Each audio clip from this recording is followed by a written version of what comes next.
Assalamualaikum warahmatullahi wabarakatuh. Allahumma salli ala sayyidina Muhammad wa ala alihi wa sahbihi ajma'in. Alhamdulillah, summa alhamdulillah. Segala puji bagi Allah Subhanahu wa taala atas segala nikmat yang telah dikurniakan oleh Allah. Termasuklah hari ini kembali kita bersua dalam Tanyalah Ustaz, biar tahu jangan keliru. Baiklah para penonton sekalian, apa khabar semua? Insya-Allah didoakan anda sihat. Paling penting Tanyalah Ustaz, biar tahu jangan keliru.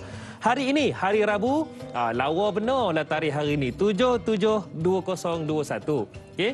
Bersamaan dengan 26 Zulkaidah 1442 Hijrah. Baiklah para penonton sekalian, hari ini insya-Allah pengajian kita, perkongsian ilmu kita diteruskan. Untuk topik kita hari ini, fiqh, dan kita akan fokuskan kepada fiqh taqwa. Dan sekarang ni saya nak perkenalkanlah yang mana bersama dengan saya seorang ustaz yang muda, alhamdulillah. Tapi bukan bujang ya, tuan-tuan puan-puan. dah tak available dah. Bersama dengan saya Al-Fadhil Ustaz Mustafa Muhammad Suki. Assalamualaikum Ustaz. Waalaikumsalam warahmatullahi wabarakatuh. Alhamdulillah, apa khabar kita Ustaz? Alhamdulillah sihat setakat ni. Ustaz. Alhamdulillah. Alhamdulillah. Cumanya Ustaz hari ni nampak macam susah topik kita, fiqh taqwa ni. Betul. Tapi insya-Allah Ustaz akan permudahkanlah Ustaz ya. Insya-Allah. Insya-Allah. Baiklah para penonton sekalian, hari ini fiqh taqwa kita akan bincangkan. Cumanya sekarang ni saya nak minta anda semua untuk tanyakan soalan. Caranya macam mana? Boleh saja hubungi kami di talian 1800 881677. Okey, boleh hubungi kami di talian tersebut ataupun boleh tinggalkan soalan anda di ruangan komen di Facebook kami, Facebook rasmi kami, iaitu Tanyalah Ustaz TV3. Okey, kami alu-alukan. Tanyakanlah soalan di sana, insya-Allah kita akan dapat sama-sama kongsikan pencerahannya.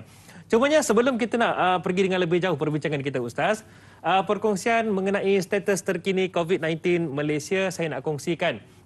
Yang mana status ini telah dikongsikan oleh Kementerian Kesihatan Malaysia. Jumlah kes baru dilaporkan semalam sebanyak 7,000, maafkan saya, berapa tu ya? 7,643 kes. Baik, menjadikan jumlah keseluruhan kes sebanyak 792,693 kes. Okey, baik, alhamdulillah. Cumanya satu yang kita kena tahu iaitu 103 kes kematian dilaporkan. Jadi para penonton sekalian, COVID-19 ini bukanlah satu cubaan, tetapi ia adalah satu realiti yang kita hadapi, satu musuh yang kita tak dapat kenal pasti, tak nampak dengan mata kasar, tapi ia adalah real. Jadi kita kena betul-betul lah, kita kena ambil berat dan terus patuh kepada SOP walau di mana sahaja kita berada, insya-Allah. Baiklah, dengan lafaz bismillahirrahmanirrahim. Ustaz, hari ini kita bincangkan fiqh taqwa, fiqh fatwa. Bila sebut tentang fiqh fatwa ini, sebenarnya ia adalah satu ruang lingkup yang besar. Cumanya mungkin apa antara gambaran awal perbincangan yang kita akan bincangkan tentang fiqh fatwa ini? Silakan Ustaz. Baik. Assalamualaikum warahmatullahi wabarakatuh. Innal hamdalillah nahmaduhu wa nasta'inuhu wa nastaghfiruh wa na'udzu billahi min shururi anfusina wa min sayyiati a'malina. May yahdihillahu fala mudilla lahu wa may yudlil fala hadiya lahu. Asyhadu an la ilaha illallah wahdahu la syarika lahu wa asyhadu anna Muhammadan 'abduhu wa rasuluh. Allahumma salli wa sallim ala sayidina Muhammad wa ala alihi wa ashabihi wa man tabi'ahum bi ihsani ila yaumiddin, amma ba'. Yang saya muliakan dai hadari, kemudian sidang penonton yang sama ada mengikuti di kaca televisyen ataupun di Facebook. Jangan lupa sebar-sebarkan. InsyaAllah kita berbincang tentang satu tajuk sebenarnya yang amat sukar dan dia memberi insyaAllah kesedaran dan kefahaman kita. Jadi antara benda perkara yang besar yang kita nak tengok, kita nak tahu fatwa itu apa. Dan kemudian kita nak tengok daripada sudut bagaimanakah proses fatwa itu dikeluarkan. Dan dia merupakan satu perkara yang sangat sukar dan susah kerana dia tidak ada mungkin di zaman Nabi SAW ataupun di zaman para sahabat. Maka memerlukan kepada ijtihad ataupun kita kata kaedah hukum dan sebagainya supaya dia itu bertepatan dengan kemaslahatan, kepentingan dan juga kita kata sebagai kebajikan masyarakat. Jadi daripada sudut ini saya bukanlah orang yang layak untuk membincangkan tentang isu ini. Kerana daripada sudut asasnya sepatutnya berada di sini adalah mufti ataupun timbalan mufti ataupun mungkin ahli jatuh kuasa mufti. Tetapi dengan sedikit berbekalkan pengalaman saya pernah bentang fatwa dari sudut kertas kerja kepada negeri dan kemudian juga sebagai ahli jawatankuasa syariah. Jadi banyak perkara-perkara yang kita nampak dan kita tengok rupanya dia sangat sukar, sangat susah untuk memberi satu keputusan. Jadi secara umumnya kita boleh tahu bahawa fatwa ini dia amat terkait rapat dengan ijtihad. Maka bila sebut tentang ijtihad ini, kata Imam Syaukani, maka ijtihad itu dia berkait rapat untuk sesuatu tindakan ataupun sesuatu perbuatan untuk mengeluarkan hukum ataupun fatwa. Maka sebab itu kata Imam Qarafi bila mana menyebut tentang apa yang dipanggil sebagai kita kata sebagai fatwa itu, maka beliau menyatakan bahawa perkhabaran tentang sesuatu hukum syarak. Maka itu yang dipanggil sebagai fatwa. Maksudnya juga dikemaskinikan ataupun diberitahu secara jelas lagi oleh seorang ulama besar namanya Syekh Muhammad Taqi Uthmani. Itulah mufti Pakistan. Beliau menyatakan bahawa maksudnya adalah menjawab terhadap hukum-hukum Allah Subhanahu Wa Taala yang mana tidak ada mungkin, dan juga ia memberikan penerangan, penjelasan, perkhabaran dan juga kefahaman terhadap satu perkara yang mungkin berlaku pada zaman ini khususnya. Kalau kita tengok zaman pandemik, kita tengok daripada sudut berbagai fatwa dan sebagainya, maka itu semua memerlukan proses kepada fatwa dan hukum-hukum yang berkaitan. Dan kalau kita tengok, rupanya memang ada dalil dan hujahnya. Seperti mana yang disebutkan dalam sebuah hadis yang sahih riwayat daripada Imam Muslim, iaitulah daripada sahabat namanya Amr bin Al-As radhiyallahu anhu. Beliau menyatakan bahawa Nabi SAW bersabda, "Idza hakamal hakim fajtahad." Bila mana seorang hakim, seorang qadi, seorang pemerintah, seorang mufti mengeluarkan hukum, iaitulah dengan berijtihad, maka kata Nabi SAW, "Thumma asab," ataupun kemudian betul hukum tu, tepat fatwa itu, pandangan itu. Kemudian kata Nabi sallallahu alaihi wasallam, falahu ajran, baginya 2 pahala. Wa in akhta, iaitu wa idza hakama hakim wa in thumma akhta, kalau dia itu mengeluarkan satu hukum kemudian tersalah. Tersalah ni maksudnya bukan sebab sengaja salah, tapi disebabkan kerana dia telah buat sehabis mungkin, sebaik mungkin kajian yang begitu mendalam. Setelah mengkaji, setelah berbincang dan sebagainya, tapi tersalah juga, maka baginya 1 pahala. Iaitulah pahala berijtihad sungguh-sungguh tetapi tidak mendapat pahala bagi salah itu.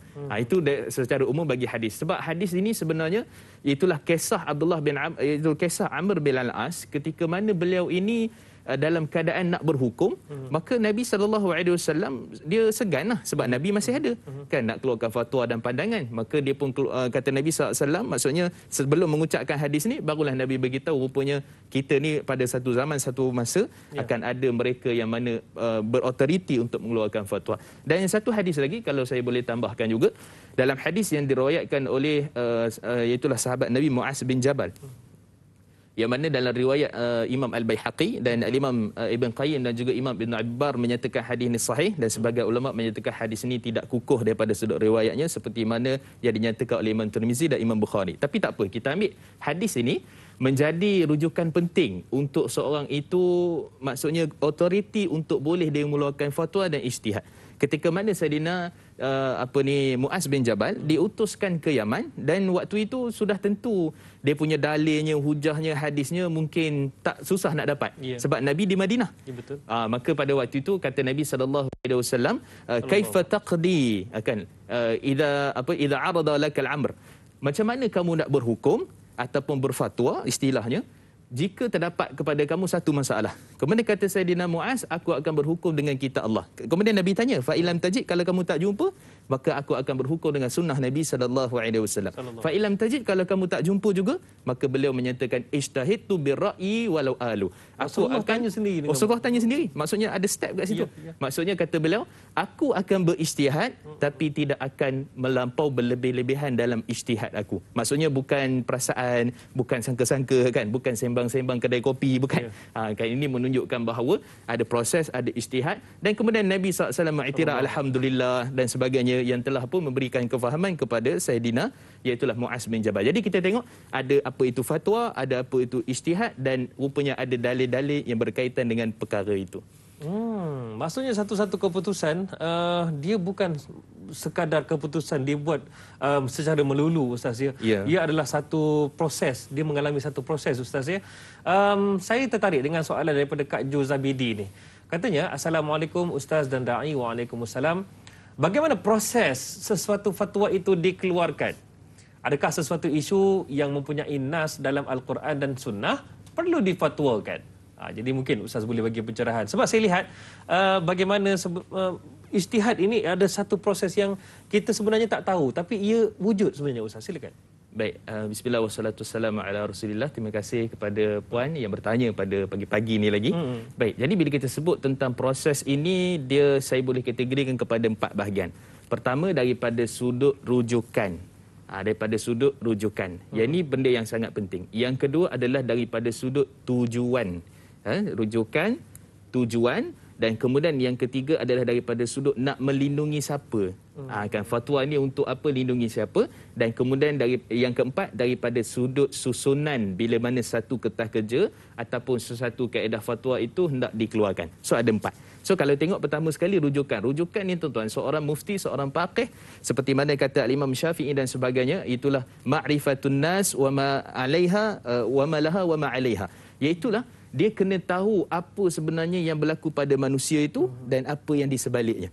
So maksudnya fatwa dia tidak hanya dikeluar hanya sekadar pada waktu ini, dia fatwa akan dikeluar, akan melihat kepada implikasi akan datang. Oh, tu cerita dia. Dia bukan hanya hari ini, bukan semalam punya cerita. Bukan tengok pada satu situasi je. Bukan. Dia akan tengok pada implikasi yang akan datang. So itu dipanggil fiqh ma'alat. Maksudnya akan tengok fiqh implikasi pada masa akan datang. Baik, itu daripada sudut seorang mufti. Dan kemudian daripada sudut rujukan ni dia kena tahu. Maksudnya kitab fiqh, dia kena tahu juga daripada sudut kitab tafsir Quran. Kalau hadis itu apa syarahnya.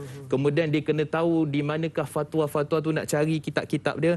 Dan kemudian dia kena tahu juga daripada sudut rujukan fatwa-fatwa yang mungkin difatwakan. Maksudnya di Eropah ataupun mungkin juga di Mekah dan sebagainya, dia kena melihat di setiap negara. Di setiap negara. Dia kena teliti dan kena tengok. Kalau dah ada fatwa tu kira lega sikitlah. Kalau tak ada tu memang dia kena betul-betul tengok, kena lihat, dan akhirnya dia akan menjadikan satu kerja yang amat menyukarkan. Akan tetapi itulah apa kita kata sebagai natijah seorang mufti, dan dia banyak perkara-perkara yang berkait dengan isu itu. Dan kena tengok juga, dia bukan hanya sekadar ada dalil.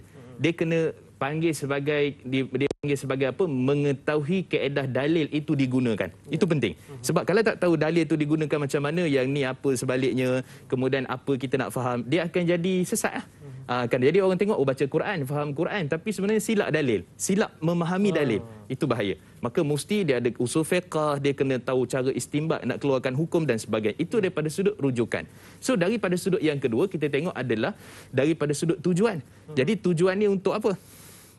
Kan contoh tujuan kita kata adalah untuk menjadikan ataupun untuk melihat kepada masyarakat ni supaya ada satu kesimpulan hukum, kesimpulan fatwa.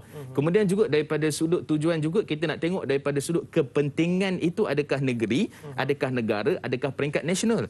Oh, dia ambil kira belaka ni. Dia tak boleh kira kita bincang kita je lah kot. Agama Islam saja. Ya, agama Islam. Dia akan tengok masyarakatnya, dia akan tengok tempatnya, kawasannya, adakah ini mendatangkan masalah kepentingan rakyat, adakah ini mengangkat mudarat, adakah ini juga berkait rapat dengan kita kata keperluan ataupun sedikit berkait dengan orang bukan Islam. Jadi dia tengok semua.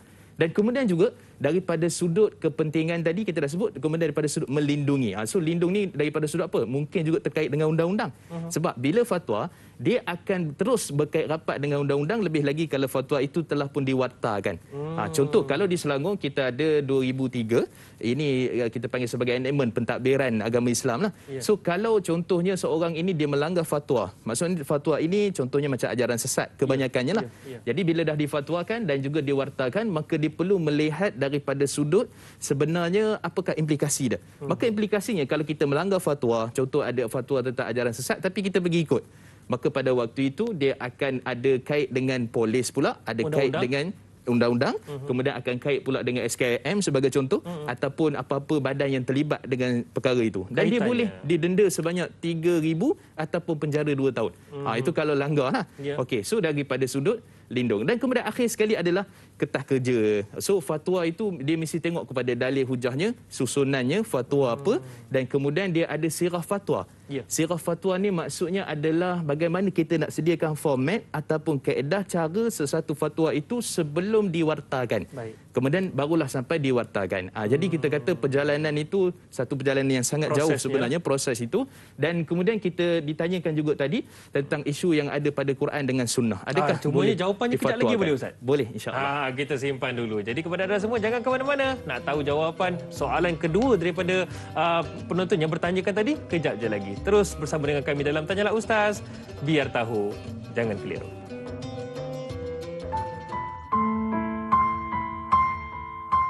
Bismillahirrahmanirrahim. Allahumma inni a'udzubika minal baras wal junun wal judham wa min sayil asqam. Ya Allah, sesungguhnya aku berlindung denganmu dari penyakit sopak, gila, kusta dan penyakit-penyakit yang buruk. Amin ya rabbal alamin.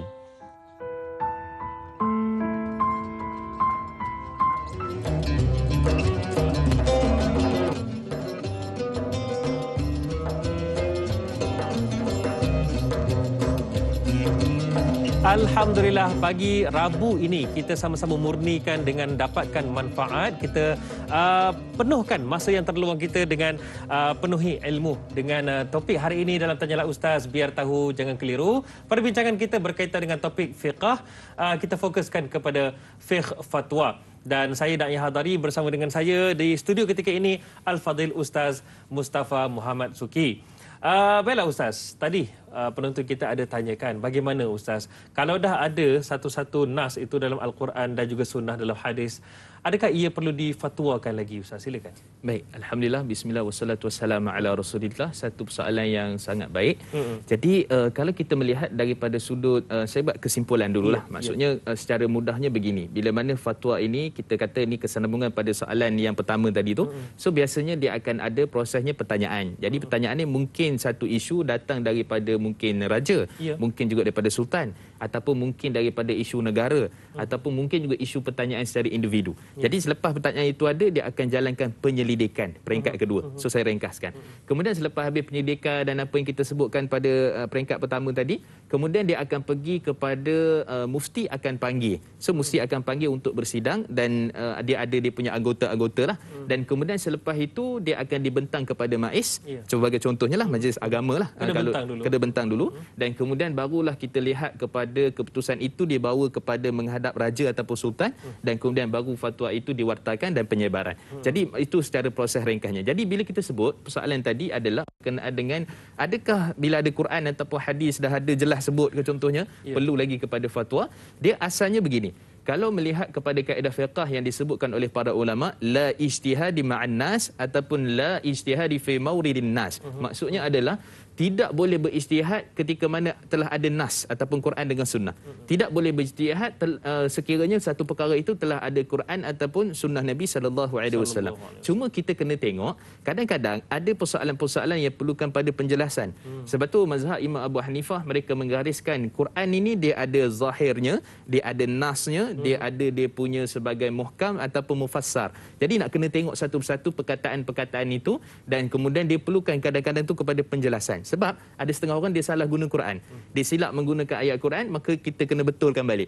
Maka fatwa bertindak untuk membetulkan balik. Tapi kalau dah sebut tentang solat zakat, kemudian dia tersalah, yang tu sepatutnya perkara yang darurah, perkara yang agama kita dah tahu, semua orang dah tahu, maka yang itu tak perlu kepada fatwa, dan tidak boleh fatwa itu menyelisihi Al-Quran dan sunnah Nabi SAW.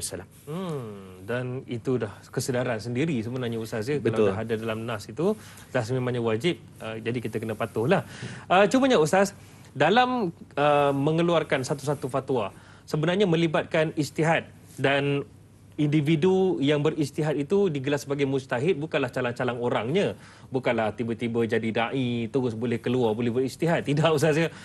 Jadi bagaimana Ustaz? Mungkin Ustaz boleh berikan perincian tingkatan mujtahid itu, dan siapakah mujtahid itu sebenarnya? Baik, kalau kita sebut tentang perbincangan mujtahid ni dalam kitab-kitab usul fiqh dan sebagainya sangat banyak membincangkan. Jadi kalau tengok mujtahid ini sebenarnya kalau mufti pada hari ini ataupun ahli majlis fatwa, mereka ini bukanlah seperti mana mujtahid yang ada pada zaman dulu. Jadi kerana mujtahid ni dia ada pecah-pecahan dia. Jadi kalau kita tengok yang pertama dipanggil sebagai mujtahid mustaqil. Mujtahid mustaqil ni apa dia tuan-tuan dan puan-puan sedang penonton rahmati Allah Subhanahu Wa Taala, iaitulah mereka yang ada kaedah tersendiri, ada mazhab sendiri, yang mana mereka boleh faham kepada Quran dengan sunnah tanpa rujuk kepada orang lain. Kan, so dia ada kaedah sendiri. So siapa sebenarnya mujtahid mustaqil ataupun mujtahid yang mana dia ini tidak berharap ataupun tidak bergantung kepada orang lain? Siapa? Itulah imam mazhab yang 4. Kan, Imam Syafi'i, Imam Abu Hanifah, Imam Malik, Imam Ahmad bin Hanbal. Sebenarnya mazhab ni ada hampir 70 lebih. Ya. Banyak. Al-Thawri, mazhab Sufyan ibn Uyainah, kan, mazhab At-Tabari, mazhab Atha' bin Abi Rabah, dan banyak sebenarnya. Tapi kita kata kenapa 4? Itulah yang masyhur, yang masih hidup, yang dibawa, ada penulisannya sampailah ke hari ini. Okey. So itu mujtahid yang pertama. Mujtahid yang kedua ini dipanggil sebagai mujtahid ghair mustaqil ataupun dipanggil sebagai mujtahid ghair muqayyad. Iaitulah seorang mujtahid, seorang yang mana mereka ini mengeluarkan fatwa tetapi diikut kaedah imam dia.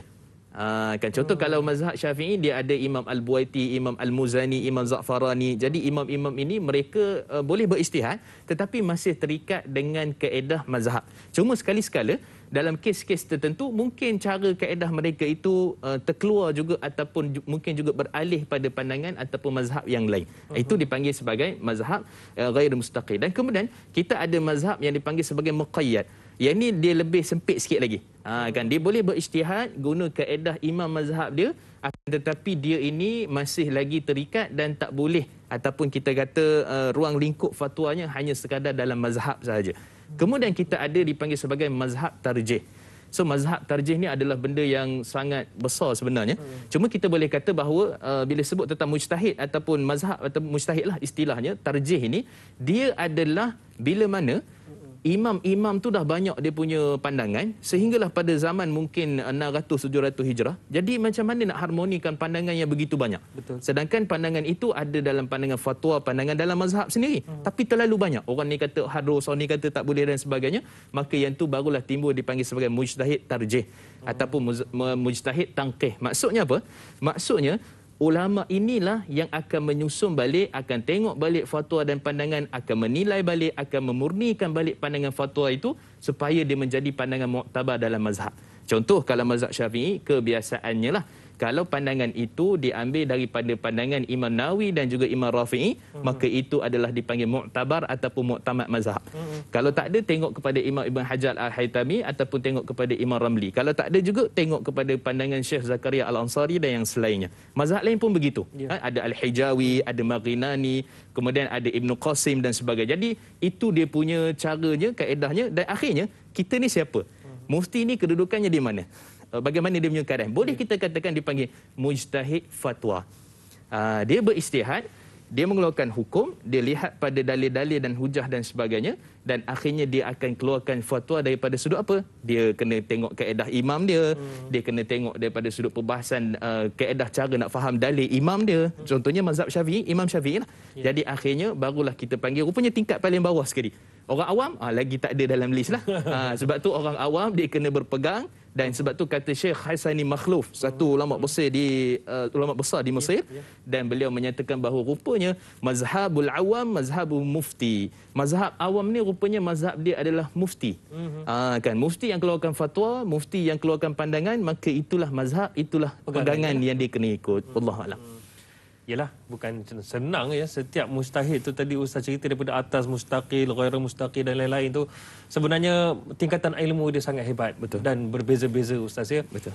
Baik, satu soalan di Facebook ni, Razali Zali Ismail ni Ustaz ya, katanya, Assalamualaikum Ustaz Da'i, waalaikumsalam, serta semua kru-kru yang terlibat.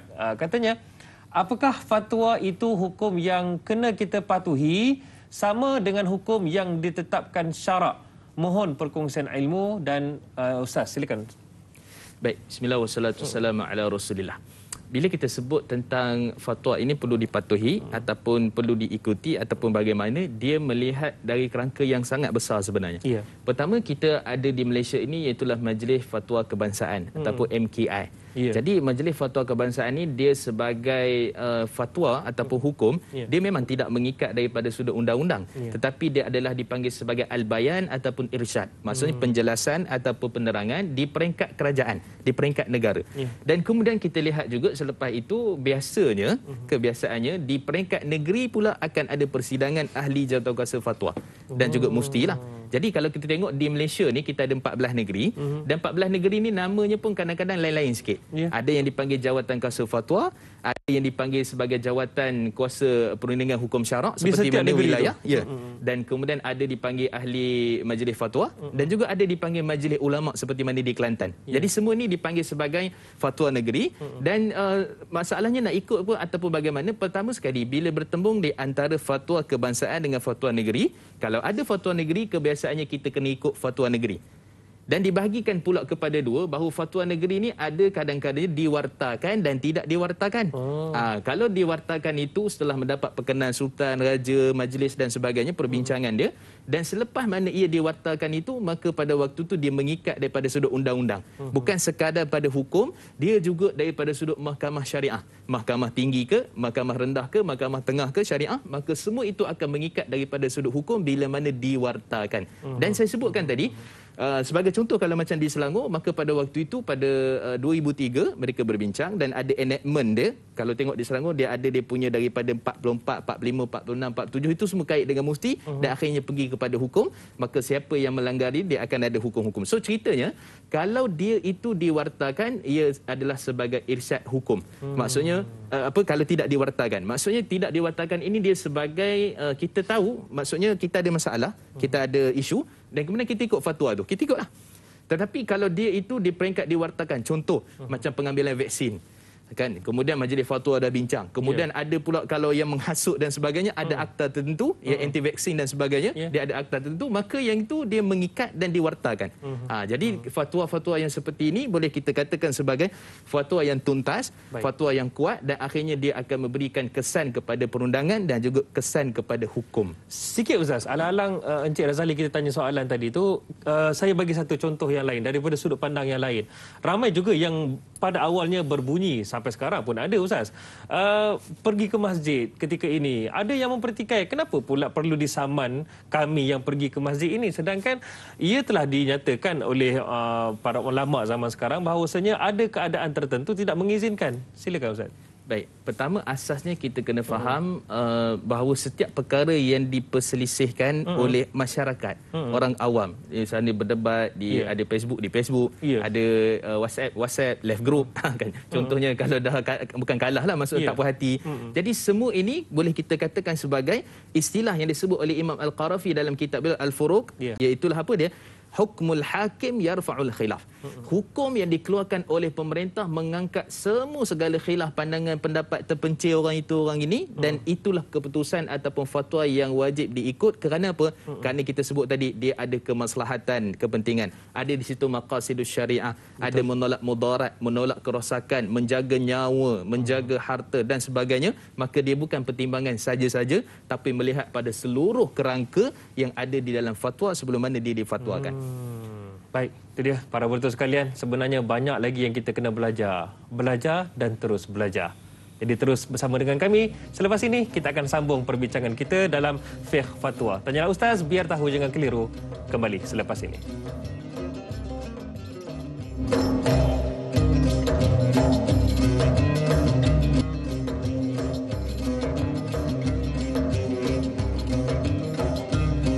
Para penonton sekalian, perasan atau tidak, setiap hari pasti kita akan berhadapan dengan pelbagai permasalahan ataupun persoalan yang membelenggu diri kita. Terutamanya ketika PKP inilah, macam-macam. Tengok laman sosial pun macam-macam. Orang cakap itu, orang cakap ini.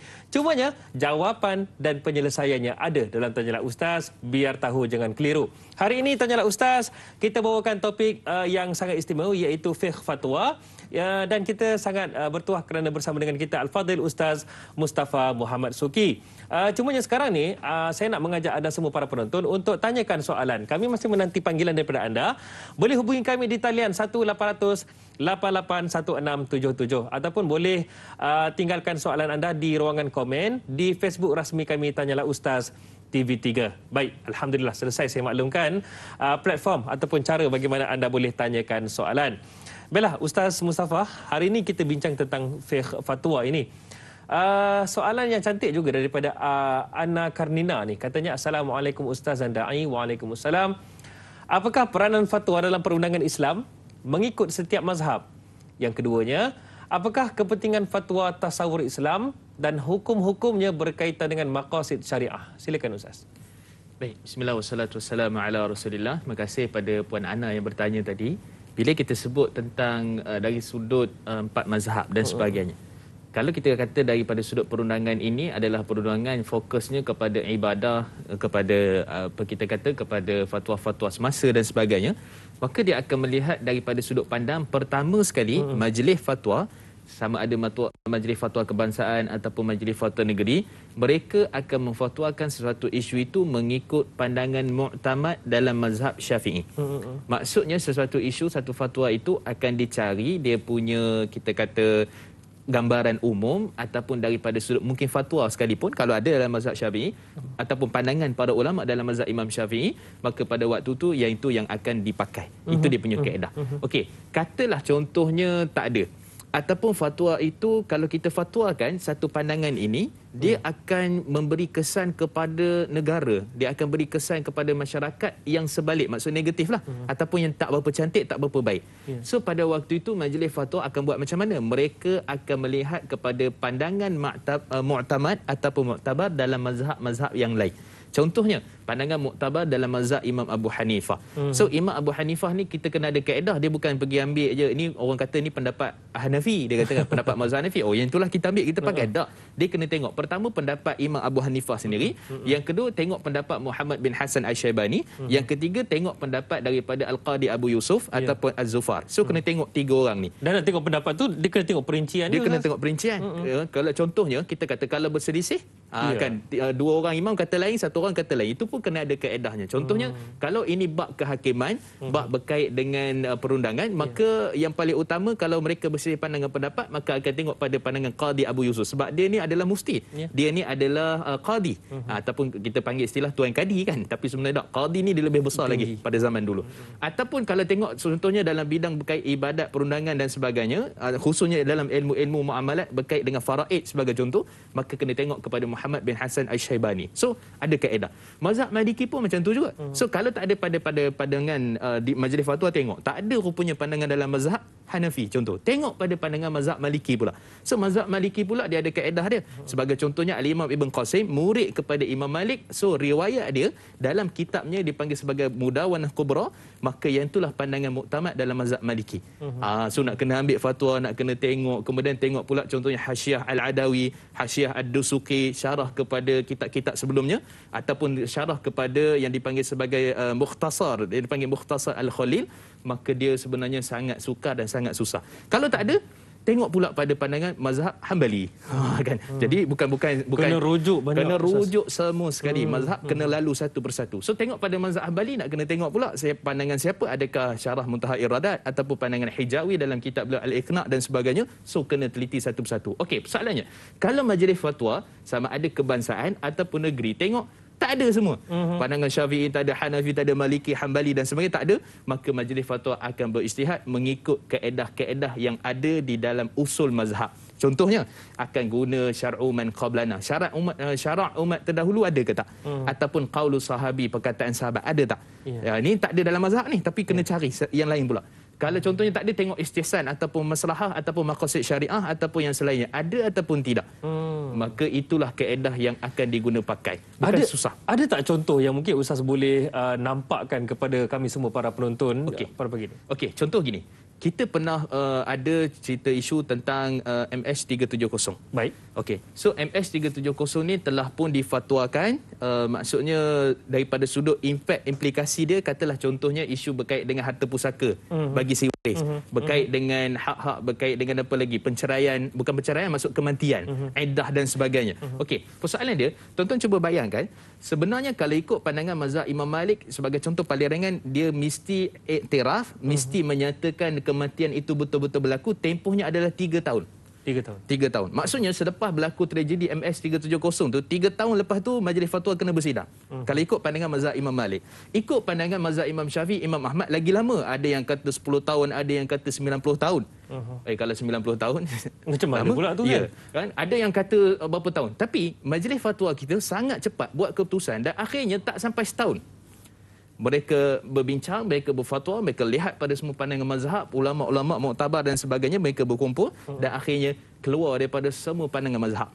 So tak ada mazhab Maliki, tak ada mazhab Syafi'i, tapi akhirnya menggunakan maslahah, menggunakan kebajikan umum, mereka fatwa rupanya telah pun confirm jelas bahawa dia memang tenggelam ataupun apa, contoh macam H370, maka pada waktu terus berjalan hukum iddah, terus berjalan hukum berkaitan dengan harta pusaka dan seterusnya, hak anak-anak, hak apa kita kata, hak isteri dan sebagainya. Jadi kalau kita tengok di situ, rupanya memang ada benda ni berlaku dalam fatwa di Malaysia, cuma dari sudut asasnya dia bukanlah satu benda yang kita kata kita tolak je lah fatwa ni, kan? Ataupun kita tak payah terima lah fatwa. Tapi kalau tuan-tuan kita perhatikan betul, susah dan sukarnya satu fatwa itu nak dikeluarkan merujuk kepada semua pandangan, maka dia adalah satu benda yang amat merumikan, dan itu tanggungjawab mufti.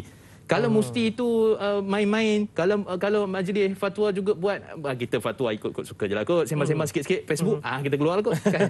Telegram ke apa ke, tak, mereka kena bersidang, online ke tak online ke, kena bincang, kena tuntas, maka lepas tu baru keluarkan fatwa, dan kait dengan undang-undang, kait pula dengan majlis raja-raja, dan kait pula daripada sudut enactment dan sebagainya. Jadi sukat.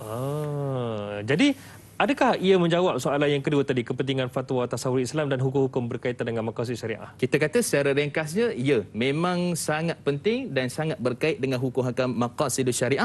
Memang itulah sebenarnya. Sebab tu apa kata Imam Al-Ghazali rahimahullah, iaitulah bila kita sebut tentang masalah kepentingan umum, maka dia itu apa dia? Mendatangkan kebaikan dan menolak kerosakan. Itu kaedah. Kalau dah 3 tahun tadi macam mana? Betul. Kalau 10 tahun tadi macam mana? Maka dia kena cepat dan kena bertindak, maka itu ada satu benda yang dia satu kelebihan yang Allah bagi pada orang-orang mukmin, orang Islam ni, supaya hukum itu seolah-olah dipanggil sebagai mewakili lah apa fatwa dan hukum yang ada. Allah a'lam. Itu pentingnya fatwa. Betul. Kita kena berlandaskan pada hukum dan juga ijtihad para ulama.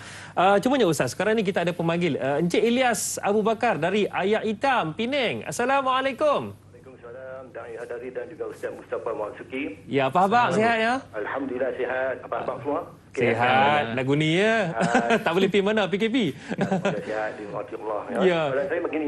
Silakan. Mengenai dengan fatwa ni, sesuatu keputusan yang dilakukan oleh fatwa yang dikeluarkan oleh ulama dan juga mufti ni berkaitan dengan SOP masjid ni. Tentang penjarakan dalam solat tu juga, dan juga bilangan yang melakukan jemaah yang melakukan solat, dan pemakaian mask. Adakah Jabatan Kesihatan ataupun pakar-pakar daripada Jabatan Kesihatan juga terlibat dalam perbincangan di dalam mesyuarat tersebut? Ya. Itu soalan pertama. Ya. Yang kedua, semasa dalam zaman Rasulullah SAW, sesuatu fatwa itu yang akan dibuat tu, adakah berdasarkan pada firman ataupun di antara sahabat-sahabat Rasulullah, di antara perbincangan antara Rasulullah dengan sahabat. Baik. Ataupun daripada menunggu orang kata apa, firman Allah daripada ini, wahyu daripada Allah itu. Ya. Itu saja soalan saya. Terima kasih. Assalamualaikum. Waalaikumsalam warahmatullahi wabarakatuh. Terima kasih Encik Ilyas Abu Bakar. Soalan tu soalan yang cantik sebenarnya, Ustaz. Satu pencerahan pagi ni kepada para penonton sekalian, kalau boleh sebarkan secara langsung kita ini, sebarkan supaya semua cerah, semua faham, terang lagi bersuluh. Soalan pertama Encik Ilyas tadi, fatwa berkenaan SOP di masjid, penjarakan. Kita semua sudah maklum sebelum ni dengar daripada zaman kecil kita dulu, hadis menyatakan kena 24. Kalau tidak, tengah-tengah nanti ada syaitan. Tiba-tiba SOP-nya lain pula, penjarakan. Kemudian bilangan solat Jumaat, sekadar tak cukup 40 pun boleh sekarang. Macam mana tu Ustaz ya? Jadi adakah setiap perbincangan itu bukanlah satu keputusan dibuat ikut suka ulama? Tidak, tapi adakah ia melibatkan juga Kementerian Kesihatan? Itu yang pertama. Yang kedua, zaman Rasulullah, adakah setiap fatwa, setiap satu-satu itu dilibatkan para sahabat ataupun terus rujuk pada Rasulullah melalui firman Allah? Silakan Ustaz. Baik, bismillah wassalatu wassalamu ala Rasulillah. Terima kasih pada Encik Ilyas yang memanggil jauh. Saya memang bila sebut Penang ni dia jadi lapar. Dia teringat ke nasi kan. Memang sedap kan. Alhamdulillah. Terima kasih pada tuan yang membuat panggilan tadi. Baik, jadi bila kita sebut tentang secara mudahnya begini. Bila sesuatu fatwa nak dikeluarkan, siapa yang terlibat? Kan Yang pertama sekali sudah tentu adalah mufti. So mufti. Yang kedua, ini kalau kita ikut kebanyakan negeri akan macam ni. Yang kedua adalah 2 orang wakil daripada majlis agama. So kena beza Jabatan Mufti dengan Majlis Agama. Oh, berbeza ya. Berbeza. Jangan kita kata yang MAIS sekali dengan Jabatan Mufti lain. Jabatan Mufti Selangor dengan MAIS dia memang di bawah bumbung yang sama, tapi dia ada badan ataupun authority yang berbeza. Daripada sudut itu. Okey. So dua orang daripada ahli Majlis MAIS, dan kemudian kita ada iaitulah daripada sudut pakar ataupun pegawai ataupun apa-apa daripada penasihat undang-undang. So kena ada. Dia kena duduk. Dia kena tengok sebab ini ada kesan tak kepada undang-undang. Ada kesan tak daripada sudut apa kita kata hukuman dan sebagainya. Okey, itu yang ketiga. Yang keempat, ini dipanggil sebagai ahli jawatankuasa fatwa. Sekurang-kurangnya jeruk 2 ataupun ada yang kata 6, tengok negeri, ada yang 7 dan ada yang lebih pun. So ini dipanggil ahli majlis fatwa. Siapa? Doktor, profesor, para alim ulama yang pakar macam-macam lah. Ada pakar ekonomi, ada pakar muamalat, ada pakar fatwa, ada pakar akidah, semua kena duduk dalam tu. Okey, itu yang keempat. Yang kelima, dia akan ada siapa? Iaitulah dia akan ada setiausaha dah yang catat, yang buat dan sebagainya, dan kemudian dia ada pakar yang perlukan kepada fatwa untuk mengetahui gambaran umum kepada satu masalah, termasuk kesihatan. Maka sebab tu Allah Subhanahu Wa Taala sebut dalam surah Nahl ayat 43, fasalu ahla dzikri in kuntum la ta'lamun. Kamu kena tanya kepada pakarnya untuk satu perkara jika kamu tidak mengetahui. Sebab isu dalam fatwa ni dia ada 3. Pertama, daripada sudut isu yang diperselisihkan. Maksudnya itu masyarakat dah berbincang apa semua, kena fatwa. Satu. Yang kedua, isu fatwa yang melibatkan warta ataupun pengubahan fatwa yang baru. Contoh kalau dulu ASB haram contohnya kan. Lepas 2017 semua negeri kata halal ataupun haruslah. Kan dulu majlis fatwa saja kata harus. Jadi dia ada kesan tu. Ada kesan daripada sudut negeri, perundangan dan sebagainya. Okey. Kemudian juga setelah mana disebut tadi fasalu ahli zikri, maka mufti, ahli jawatankuasa fatwa, kadang-kadang dia tak tahu sangat tentang sains. Dia bacalah. Contohnya biodegradasi, apa benda ni? Kan? Jadi nak kena rujuk, nak kena cari, nak kena kaji, nak kena tengok kan contohnya. So contohnya kita kata daripada sudut vaksin, apa kandungan, dia kena panggil. So di situ disebutkan apa? Al-hukmu ala syai'in far'an an tasawwurihi. Itu kaedah fiqh. Menyatakan kita nak hukum pada satu perkara kena tahu gambaran secara menyeluruh tentang satu isu yang kita nak fatwakan itu. Kalau tak, dia tak boleh. So di situ menunjukkan pakar kesihatan, pakar apa PDRM apa sebagainya yang terlibat, dia kena masuk sekali, kena duduk dengar dan kena bincang dalam ahli majlis fatwa. Jadi bukanlah ulama saja yang duduk-duduk, bukanlah saja mufti, tapi kena panggil pakar-pakarnya, dan itulah kita tengok daripada sudut contoh pada dulu kalau contohnya kalau penjarakan sekalipun ataupun kalau pakai mask sekalipun, sebab duduk tu kan lama kadang-kadang solat Jumaat, maka ada tak kesan. So kena tanya pakar kesihatan. Okey, so daripada sudut ini bilangan Arnold ataupun apa yang meningkat dan sebagainya, macam mana kalau contohnya hanya sekadar berapa 15 minit 10 minit contoh macam khutbah Jumaat. So semua tu kena tanya pada pakar kesihatan. Sebab kita tak boleh nak bayangkan macam mana dengan sebab itu sains dan teknologi juga sangat penting. Sangat penting untuk terlibat dalam satu isu dan juga fatwa. Jadi dia isu solat jarak, saf, kemudian pakai mask tadi bila disebutkan, semua ini adalah fatwa, perbincangan, SOP yang mana dia melibatkan bukan sekadar pakar-pakar agama, tapi melibatkan juga pakar-pakar kesihatan, undang-undang dan sebagainya. Maksudnya tuan-tuan dan puan-puan sedang betul-betul rahmati Allah Subhanahu Wa Taala, bukanlah fatwa itu satu benda yang mudah, hanya sekadar dibincangkan begitu saja oleh mereka yang berkelayakan, tapi kena panggil lagi siapa sebenarnya yang lebih faham dan tahu tentang sesuatu isu. Segelintir netizen ni bukan apa Ustaz. Dia ingat ulama ni buat satu-satu fatwa tu sekadar baca Facebook. Bukan. Cuma ya Ustaz, kejap lagi soalan kedua daripada Encik Ilyas kita tadi. Di zaman Rasulullah dulu, macam mana Ustaz? Pada zaman Rasulullah, adakah satu-satu keputusan itu dibuat melalui terus direct Rasulullah ataupun ada perbincangan bersama para sahabat melalui wahyu? Kejap lagi Ustaz ya. Jadi kepada anda semua, kalau nak tahu jawapan dia, sekejap sahaja lagi. Tanyalah Ustaz, biar tahu, jangan keliru. Rehat seketika.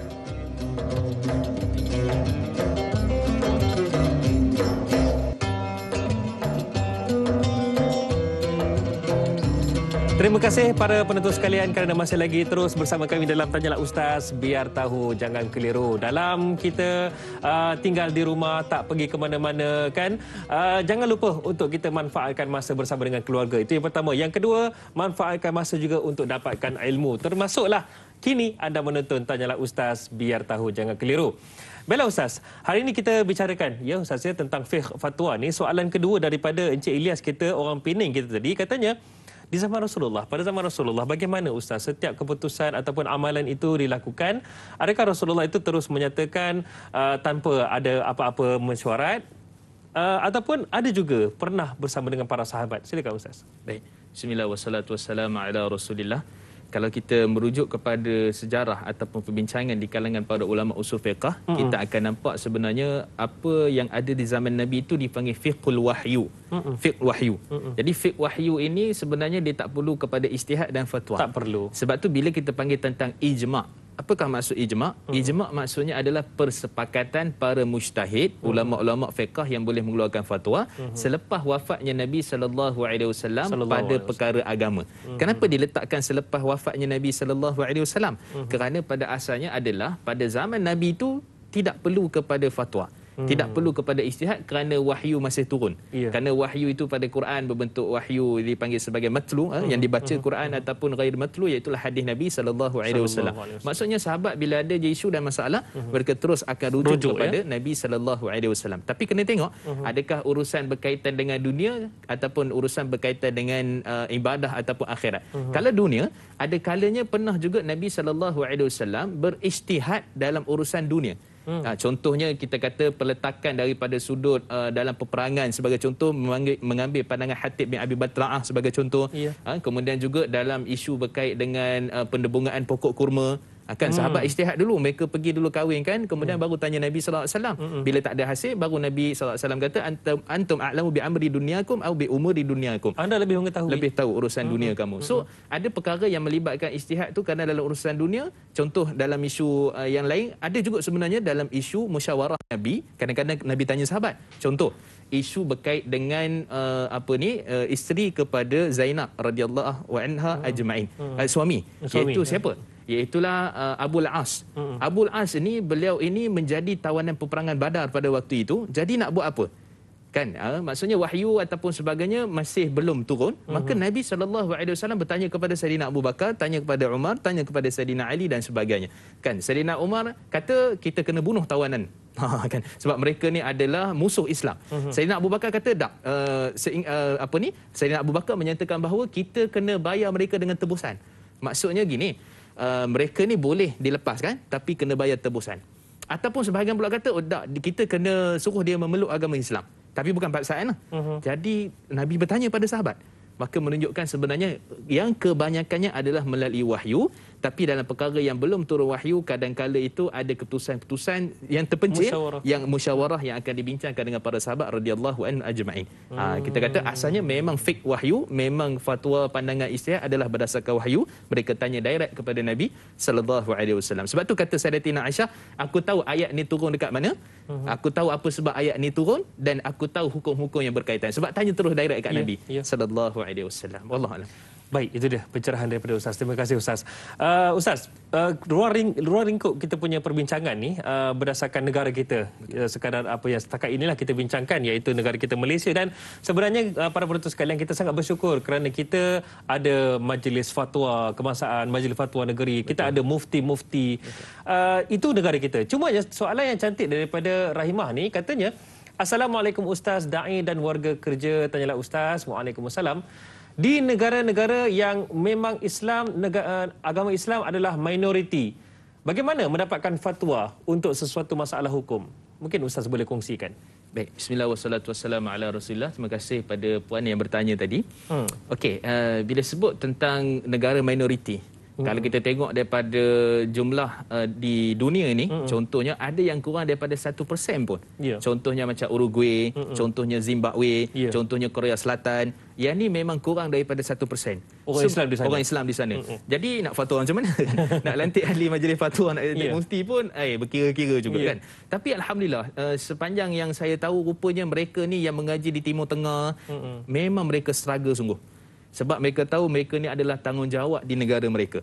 So kalau tengok dia orang mengaji, sebab tu orang-orang, mungkin juga orang Melayu kita, masyarakat kita ni, tak apalah kan, kita dah ada mufti kan. Kita ada banyak ustaz katanya. Kan? Jadi waktu tu tak apalah, belajar biasa-biasa je. Sebab dia fikir ke situ. Tapi negara luar sangat struggle, sangat kita kata betul-betul nak mengaji dan nak beri ruang, nak balik itu untuk negara mereka sendiri. Okey, so kita kata minoriti Muslim. Okey, sekarang ni isunya bagaimana? Okey, kebiasaannya fatwa-fatwa yang akan dirujuk adalah berkaitan dengan Majlis Fatwa Eropah. Majlis Fatwa Arafah ni diketuai oleh Syekh Dr. Yusuf Al-Qaradawi, dan banyak sangat fatwa-fatwa yang mereka telah kemukakan, dan dia sangat menepati situasi yang berada di barat. Contohnya, kalau contohnya kita kata isu berkait dengan macam mana kalau perbankan Islam tak ada di sana. Kita di Malaysia dah ada lah. Takaful tak ada. Bolehkah ambil insurans dan sebagainya? Itu mereka kena bincangkan dan mereka telah fatwakan. So maksudnya, kalau di negara luar yang minoriti, maka mereka cuba tengok dan cuba lihat kepada dia punya Majlis Fatwa Eropah. Itu maksudnya kalau tak ada mufti, kalau tak ada ustaz, para ulama dan sebagainya yang boleh dirujuk, maka lihat kepada itu. Okey, itu satu. Yang kedua, kalau tak ada juga dalam isu tu, dia rujuk kepada fatwa negara yang berdekatan. Sebab dia memang kita kata kadang-kalanya tu memang lebih kurang saja. Kan contoh kalau kita Perak dengan Kedah lebih kurang je kadang-kadang tu. Kan melainkan contohnya Perlis harum manis. Kan contohnya dekat Pahang mana ada harum manis kan, ada durian pula. Kan? So di situ daripada sudut itu. Tapi kita kata fatwa secara umumnya maka merujuk kepada negara yang kita boleh katakan sebagai yang hampir. Kalau tak ada juga, maka pada waktu itu kita kena akses sikit, kita rujuklah fatwa-fatwa dunia yang berautoriti. Contoh dalam isu ini kita kata Majma' Fiqh Islami. Contohnya Kesatuan Fiqh Sedunia. Banyak fatwa-fatwa mereka. Kalau tak ada, kita tengok OIC, akademik. So ada yang peringkat negara. Kemudian tengok pada fatwa-fatwa negara, contohnya di Kuwait, di Jordan dan sebagainya. Kalau tak ada juga dalam isu contohnya bab-bab berkait dengan muamalat harian, boleh tengok kepada IOFI. So IOFI, Accounting of Adulting Islamic Finance Institution, badan fatwa dunia yang asalnya dia adalah accounting dan juga kira-mengira lah. Tapi akhirnya telah nampak menyelahnya kepada badan fatwa berkaitan dengan isu-isu muamalat. So ada dia punya caranya, ada kaedahnya. Pertama rujuk fatwa Eropah, yang kedua tadi kita sebut tentang negara yang berdekatan, dan yang ketiga kita rujuklah fatwa-fatwa dan juga badan-badan berautoriti. Dan mudah-mudahan dengan itu kita tidak ditanya oleh Allah, kamu ikut siapa ni? Saya ikut sendiri ya. Tak boleh. Sekurang-kurangnya kita ada rujukan, insya-Allah. Wallahualam. Baik. Saya teringat pula Ustaz ya, bila Ustaz sebutkan tu, teringat pula ketika zaman saya kecil dulu belajar di Thailand, bagaimana di sana minoriti Islam. Pernah juga banyak hukum hakam mereka rujuk kepada negara kita, iaitu negara Malaysia. Alhamdulillah. Baik Ustaz, di Facebook Pak Suli kata, Assalamualaikum Ustaz dan Da'i. Waalaikumsalam. Soalan saya, mengapa ada segelintir suara sumbang? Ini bukan menyanyi ya. Suara sumbang yang menafikan setiap hukum baru yang dikeluarkan untuk situasi semasa. Sebagai contoh dalam COVID-19 ni lah. Walaupun ianya diambil kira fakta dan Al-Quran serta hadis, sedangkan ianya untuk kebaikan bersama. Mohon pencerahan Ustaz. Kenapa Ustaz banyak suara sumbang ni? Baik, yang pertama sekali terima kasih pada Pak Suramli. Ya. Okey, yang bertanya. Jadi pertama sekali sebenarnya kita melihat daripada sudut kadang-kadang dia tidak difahamkan daripada sudut apa sebenarnya. Kan contoh, kalau contohnya vaksin sebenarnya dia tak faham vaksin ni apa. Ada orang kata ada khinzir contohnya kan, ada unsur-unsur yang haram dan sebagainya. Dia tak faham. Jadi tak faham itu kadang-kadang yang membuatkan dia menolak fatwa. Adakah kerana pandangan stigma ataupun satu-satu isu tu? Secara umumnya memang betul-betul tak faham dan tak tahu, ataupun tak nak ambil tahu. Okey, itu satu kategori manusia yang ada lah. Yang kedua ini dia melihat tetapi dia tengok macam tak sesuai dengan dia. Itu daripada sudut tu. Tak masuk dengan diri. Tak masuk dengan diri dia. Kan. Yang ni akan timbul isu apa yang dipanggil sebagai, istilah ni saya lah bagi, shopping fatwa. Dia tengok mana fatwa. Fatwa ni kata tak payah ambil vaksin. Okeylah, ambil lah. Itu sebenarnya bukan fatwa. Mungkin pandangan sesiapa tak tahulah. Pandangan ulama Facebook contohnya, pandangan ulama WhatsApp ke, ulama Telegram ke, duk sebar apa semua, dia kata saya ambil yang ni lah kot. Kan? Itu dipanggil sebagai tatabbur rukhas dalam fatwa, dan juga dipanggil sebagai talfiq dalam fatwa yang salah. Apa maksud talfiq dan tatabbur rukhas ni? Maksudnya apa? Tatabbur rukhas, kita memilih pandangan ulama dan sebagainya untuk mengikut hawa nafsu kita, mengikut sesuai diri kita, dan dia adalah satu benda yang dimudahkan. Kita mudahkan, benda yang lagi mudah kita mudahkan ataupun sehingga tidak ada dia punya sempadan dan sebagainya. Maka kata Syekh Dr. Wahbah Zuhaili dan para ulama yang begitu banyak bincang tentang isu ni, mereka menyatakan ini adalah perkara yang diharamkan daripada sudut syarak. So kalau pilih fatwa ikut suka hati tadi, kalau pilih mana yang kata tak payah ambil contohnya, pilih mana yang kata sekian-sekian, yang kata haram tu majoriti semua para ulama, tapi dia kata carilah yang kata halal kot. Jadi itu antara perkara yang tidak dibenarkan. Jadi itu isu yang kedua. Isu yang ketiga pula timbul daripada sudut apa? Timbul daripada sudut memang dia rasa dia buat kajian, dia tengok detail semua, ini tak berapa tepat ni contohnya kan. Ini kaedahnya tak, kita kata asalnya mustahil. kerana tadi dah ada anggota fatwa, ahli majlis fatwa dan sebagainya yang bersidang, maka mustahil keputusan itu menyesatkan orang, keputusan itu boleh memudaratkan orang dan sebagainya. Maka sebab tu kita kata asalnya kita mengikut ini adalah perintah daripada Allah Subhanahu Wa Taala, taat kepada uli amri, taat kepada mereka yang pakar dan sebagainya, selagi mana perkara itu dalam bentuk makruf dan tidak bersalahan kena azab ke ataupun masuk neraka ke contohnya, maka selagi itu kita kena taat. Jadi kalau ada orang-orang seperti tadi, kita tak boleh nak terus kata dia ni jahil, dia ni sekian-sekian. Kena tengok pada level manusia. Betul. Ada manusia yang pelbagai dan juga ada manusia dalam keadaan yang kita kata terpaksa, ada yang keadaan yang juga ikut hawa nafsu, ada keadaan yang memang tak faham dan tak tahu. Maka kena tengok daripada sudut. Tapi bila tak faham dan tak tahu, dia kena belajar dan wajib belajar. Tapi itulah Ustaz, kadang tu ada juga mereka yang bukan mereka tak tahu, tetapi dah memang dia nak membangkang aja. Yeah. Apa membangkang? Apa pun membangkang. Itu yang bahayanya tu Ustaz ya. Okey Ustaz, kejap lagi kita akan sambung perbincangan kita. Terutamanya kejap lagi saya nak tanyalah tentang bagaimana dalam fatwa ini, adakah ia boleh berubah? Adakah ia fleksibel? So kejap lagi Ustaz ya. Jadi kepada anda semua, nantikan perbincangannya kejap sahaja lagi. Kita nak tutup dulu perbincangan kita di TV3 dan ada sambungannya di TV9. Jadi jangan ke mana-mana, terus bersama dengan kami dalam Tanyalah Ustaz, biar tahu, jangan keliru.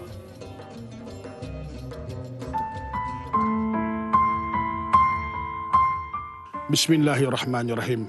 Allahumma inni a'udzubika minal barasi wal jununi wal juzami wa min sayyi'il asqam. Ya Allah, ya Tuhanku, aku berlindung denganmu ya Allah daripada penyakit sopak, gila, kusta dan penyakit-penyakit yang buruk. Amin ya rabbal alamin.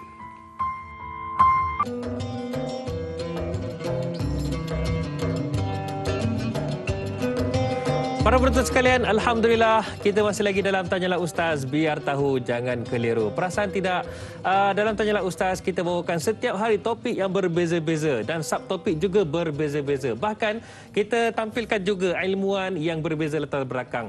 Namun tujuannya sama, iaitu memberikan kefahaman untuk kita semua. Tanyalah Ustaz, biar tahu jangan keliru. Terima kasih kerana menyokong dan juga menonton kami. Baiklah, hari ini kita sama-sama dapatkan pencerahan berkaitan dengan topik fiqh kita, fiqh fatwa, bersama dengan yang berbahagia Ustaz Mustafa Muhammad Suki. Dan saya nak terus tanyakan kepada Ustaz lah, sambil-sambil kita nak menantikan soalan daripada para penonton kita. Bagaimana Ustaz? Adakah fatwa ini boleh meraihkan fatwa lain? Dan juga adakah ia boleh berubah? Sebagai contohlah dalam bab meraihkan ini, kita pernah berlaku dulu tarikh masuknya bulan puasa, bulan Ramadan. Kita berbeza dengan Arab Saudi. Pernah berlaku, tak silap saya beberapa tahun lepas. Arab Saudi, tak silap saya, awal sehari. Jadi adakah kita boleh meraihkan juga fatwa negara lain? Dan yang kedua, bagaimana? Adakah ia boleh berubah mengikut masa, keadaan? Baik, bismillah wassalatu wassalamu ala rasulillah. Terima kasih kepada Da'i Hadari sedang penonton rahmati Allah Subhanahu Wa Taala. Baik, bila kita berbincang tentang isu meraihkan fatwa, dia sebenarnya ada dua isu. Pertama sekali adalah isu dipanggil sebagai khuruj minal khilaf mustahab. Keluar daripada perbezaan pandangan pendapat itu adalah yang lebih diutamakan. Kan, maksud keluar pada pandangan pendapat ni maksudnya ada pendapat kata, contoh kita kata menyapu kepala. Maksud ketika wuduk. Kan, menyapu kepala ketika wuduk ni mazhab Maliki kata wajib semua sekali kena sapu. Kan, mazhab Syafi'i kata sekurang-kurangnya 3 helai seperti mana disebutkan oleh Abul Qas, ulama besar dalam mazhab Imam Syafi'i, sekurangnya ubun-ubun okeylah ataupun mana-mana bahagian kepala. Okey. So sekarang ni ada yang kata wajib, ada yang kata sunnah. Maka kita sebagai orang yang mana nak meraihkan kedua-dua pandangan ataupun kita kata nak keluar daripada khilaf yang kata wajib sunnah ni, kita buat. Bila buat, yang wajib pun kita dapat dia punya standard dia, yang sunat pun kita dapat pahala.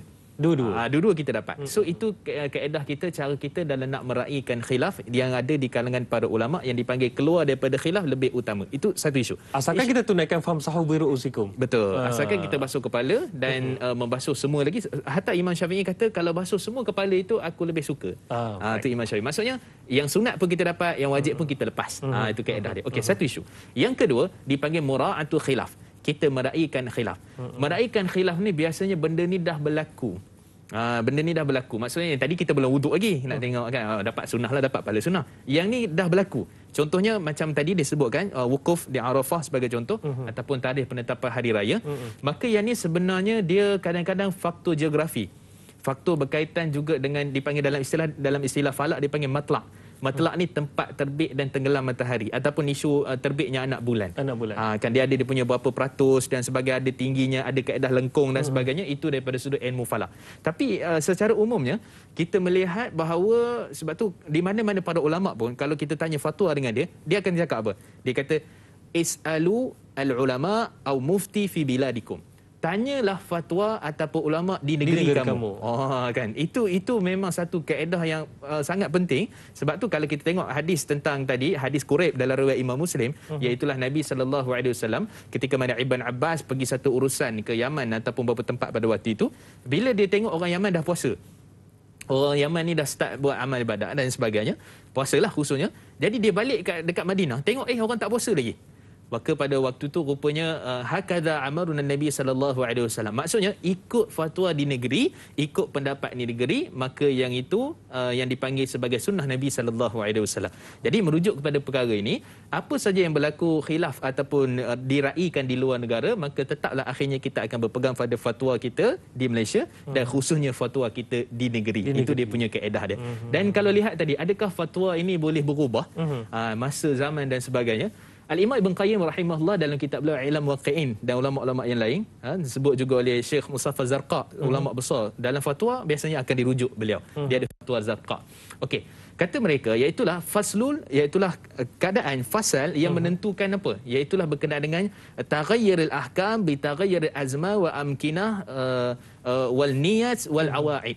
Bertukarnya fatwa ataupun fatwa itu boleh jadi dia pada satu masa nanti akan berubah dan sebagainya, disebabkan faktor masa, disebabkan faktor tempat, disebabkan faktor keadaan, disebabkan faktor niat, disebabkan juga faktor adat-adat yang berada di setempat itu. Contoh gini, tuan-tuan bayangkan, dulu derma darah ni 4 mazhab kata haram. Asalnya. Sebab apa? Sebab dulu tak ada peralatan ke nak cek darah ni A ke O ke apa ke AB ke apa semua kan? Tak ada. Maka pada waktu itu mereka transfer, meninggal dunia orang tu. Meninggal. Jadi para ulama 4 mazhab sepakat mengharamkan derma darah. Apa tak lagi kempen derma darah? Lagilah kan. Tapi bila mana dah ada sains, kemajuan dan sebagainya, boleh cek darah, boleh cek itu dan sebagainya, semua para ulama mengharuskan pada zaman sekarang. Apatah lagi dalam keadaan contohnya tabung darah negara berkurang, lagilah kena kempen darah dan sebagainya. Jadi saya galakkan jugalah pada penonton-penonton untuk derma darah dan sebagainya.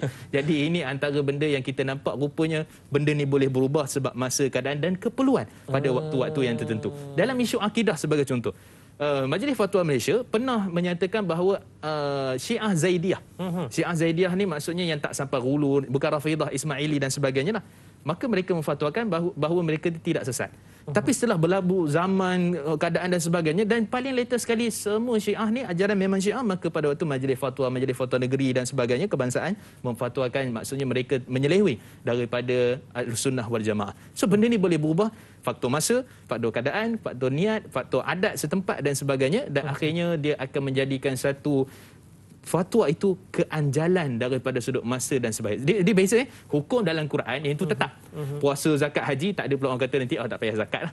Tak ada. Itu hukum dia panggil. Ada pun fatwa, maka di sana para ulama membezakan hukum dan fatwa, maka fatwa itu kena diubah. Sebab tu kita sebut tadi, antara peranan Majlis Fatwa Kebangsaan adalah boleh untuk mengubah ataupun untuk menukar fatwa yang sedia ada kepada fatwa yang baru sesuai dalam meraihkan maslahah kebajikan berdasarkan dalil-dalil dan juga pandangan para ulama yang sebelum itu.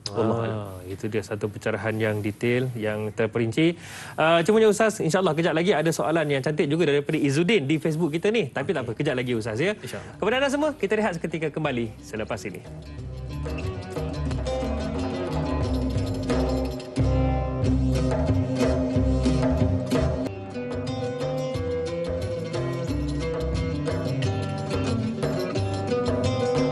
Tanyalah Ustaz, biar tahu, jangan keliru pada pagi Rabu ini yang indah ini, kita sama-sama murnikan dengan perbincangan topik fiqh fatwa bersama dengan yang berbahagia Ustaz Mustafa Muhammad Suki. Baiklah para penonton sekalian, hari ini kita dapat pencerahan tentang fiqh fatwa ini. Jadi saya nak ajak anda semua terus kongsikan siaran langsung kita ini, terutamanya bagi mereka yang menyaksikan secara langsung di Facebook.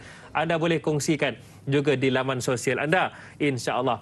Baiklah Ustaz, Muhammad Izzuddin di Facebook kita ni katanya, Assalamualaikum. Waalaikumsalam. Apakah yang dimaksudkan dengan tawakuf yang diamalkan oleh para ulama dalam berhadapan dengan soal jawab hukum. Silakan Ustaz. Mungkin Ustaz boleh perincikan dulu apakah maksud tawakuf itu. Silakan. Baik, bismillah wassalatu wassalamu ala Rasulillah. Tawakuf ini dia bukan wukuf. Bukan. Tapi dia hampir-hampir lah. Ya. Bila kita sebut tentang wakaf contohnya, wukuf, wakaf ni kita berhenti. Contohnya kan, wakaf dengan ibtidak, jangan baca Quran. Jadi sebenarnya wakaf ni maksudnya berhenti juga. So tawakuf, kita berhenti, sebab tu kata Imam Al-Ghazali dan sebahagian ulama yang lain menyatakan tawakuf ni maksudnya seorang mujtahid, seorang yang berkelayakan dalam mengeluarkan fatwa, dia tidak mengeluarkan fatwa dan pendapat pada waktu itu. Walaupun ditanya pada masa itu. Antara sebabnya kerana mungkin dari sudut lainnya dia, kalau contoh Majlis Fatwa Kebangsaan, dia kadang-kadang fatwa yang nak dikeluarkan tu melibatkan international ataupun peringkat nasional. Bila peringkat nasional ini, maka diperlukan ketelitian betul-betul dan tepat daripada sudut yang pelbagai sudut. Jadi jawapan itu ditangguhkan ataupun fatwa itu ditangguhkan persidangannya kerana nak melihat kepada majlis raja-raja daripada sudut undang-undang, kepentingan nasional, kepentingan negara, masyarakat dan sebagainya. Jadi dia melihat daripada sudut itu. Maka fatwa boleh jadi macam tu. Itu kalau peringkat di negara kita Malaysia lah. Ada pun yang ditanya tadi adalah di peringkat para alim ulama. Tuan-tuan, kalau kita lihat daripada sudut para ulama sendiri, masya-Allah mereka ni sangat tawaduk. Kan kita ni kadang-kadang tanya satu soalan jawab 10. Okay. Yang tak tanya tu suruh tanya. Belum tanya dah jawab. Belum tanya dah jawab. Jadi ini kita kata dan kadang-kadang tu ada pula yang memandai-mandai. Kalau bukan bidangnya, kadang-kadang semua nak bagi jawapan. Bahaya. Politik dia ulas politik, bola dia ulas bola. Main bola pun tak pernah. Itu kita kata antara benda yang kita perlu berhati-hatilah. Nak masak dia komen orang punya masak kan. Semua dia nak komen. Jadi ini antara benda yang perlu diperhatikan betul, lebih-lebih lagi dalam bidang agama. Sebab tu saya teringat Imam Malik bin Anas radhiyallahu anhu. Imam Malik ni tuan-tuan, satu imam yang sangat pegang teguh pada sunnah Nabi. Dia ada kitab dia, Muwatta Imam Malik dan sebagainya. Tetapi beliau, bila mana anak muridnya yang bernama Imam Ibn Qasim, Imam Ibn Qasim, dia hantar 50 soalan kepada Imam Ahmad. Satu soalan pun Imam Ahmad tak jawab. Ada ulama yang lain hantar lebih kurang dalam 40-50 soalan. Hanya dalam 9 ke 8 soalan saja. Yang lain Imam Malik jawab apa tuan-tuan? Imam Malik jawab, la adri, aku tak tahu. Masya Allah, ulama besar tu. Ulama besar, Imam Malik. Imam Syafi'i pun demikian, Imam Ahmad bin Hanbal pun demikian, Imam Abu Hanifah pun demikian. Maksudnya bila dibagi mereka ni soalan, mereka, bukan maksud mereka tak boleh jawab. Mereka mungkin rasa macam kalau saya jawab ini tak berapa nak tepat, saya nak kena rujuk dulu. Macam tu. Ataupun saya jawab ni mungkin berkait dengan kepentingan peribadi, ataupun dah ada ulama lain yang jawab, kan, ataupun dah ada mufti lain yang tegur sebagai contoh. Maka bukan bermaksud dia tu diam kata apalah mufti tak bersuara contohnya kan, apalah mufti tak, mungkin ada orang lain dan mufti lain telah keluarkan fatwa. Maka keadaan seperti ini kalau kita lihat, tawakuf ini sangat penting dan sangat dididik oleh agama kita. Jangan cepat nak bagi pandangan, nak bagi fatwa, nak bagi pendapat dan sebagainya sebelum kita teliti, sebelum kita tengok habis-habisan. Tak boleh buat live Facebook, tak boleh buat live Facebook, jawab boleh fatwa dan sebagainya kan. Kena tengok betul-betul. Tapi dari sudut asasnya, kalau kita kukuh, kita kuat daripada sudut ilmunya dan pendapat yang kita boleh nukilkan, maka yang itu tidak menjadi masalah. Tapi kalau kita sekadar pandangan saya ni, pada pandangan saya lah, oh siapakah saya? Kan? Itu kena jelas tu. Kan? Siapakah saya? Kalau itu mufti, itu ulama, maka tidak jadi masalah. Tapi kalau itu hanya sekadar saya hari ni saya nak bantahlah pendapat mufti yang kata kan. Jadi ini perlu kepada kita tawakuf, kita berhenti, dan ini adalah sikap yang sangat terbaik. Itu adab yang sangat indah. Itu sangat hebat. Para ulama yang hebat pun tawakuf. Baik Ustaz, sekarang ni kita sangat bertuah. Ada Kak Yat dari Rawang ni. Nur Hayati Ismail dari Rawang nak tanya soalan ni. Assalamualaikum Kak Yat. Waalaikumsalam Da'i Hadari. Apa khabar kita? Alhamdulillah, Alhamdulillah. Da'i apa khabar? Sihat, Alhamdulillah Kak Yat. Macam inilah. Boleh Kak Yat cakap dengan Ustaz? Silakan Kak Yat dengan soalan. Okay. Assalamualaikum Ustaz. Wassalam Kak Yat. Alhamdulillah. Kak Yat nak tanya, sesuatu fatwa itu mengambil pandangan jumhur ulama. Bolehkah Ustaz huraikan apa itu jumhur ulama? Dan tadi Ustaz ada sebut tentang ulama yang muktabar.